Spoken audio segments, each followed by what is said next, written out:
So it's a very interesting morning in America. Osama bin Laden, as everyone got to hear last night, was taken out by Navy SEALs. And, all night last night we hear and see on the news people just celebrating and, shouting in victory, and there in front of the White House, taking their moment, their opportunity to chant USA, USA, and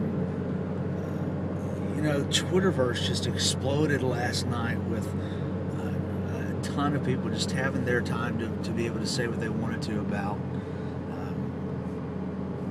their feelings of elation on this issue. And if you look at my tweets, you can tell that I was jumping in a little on the bandwagon too. I had to take the stab about Chuck Norris just getting back off the plane from Pakistan, but when it comes down to it, if you were to get deep down in my heart, I kept telling my wife all night long last night, I said, I'm trying really hard to find this balance between wanting to be excited about having a little bit of closure personally with things that happened on 9/11, but at the same time trying to think about the words in Obadiah.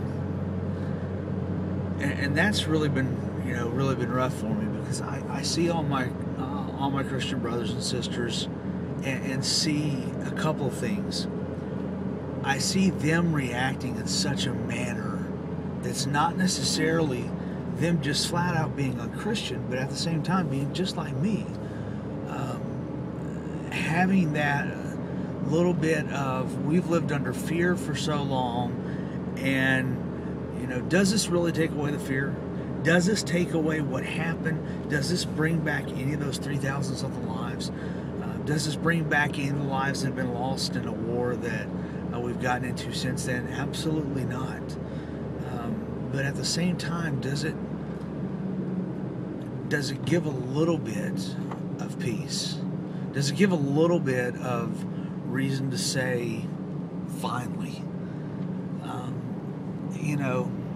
So the spiritual side of me wants to yield to Obadiah and say, there's a little short book that we overlook sometimes called Obadiah.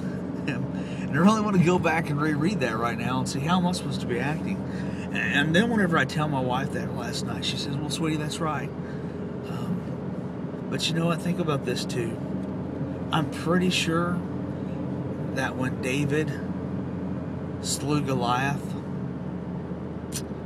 that there were probably some people that were there going, yes! Pretty sure she was right.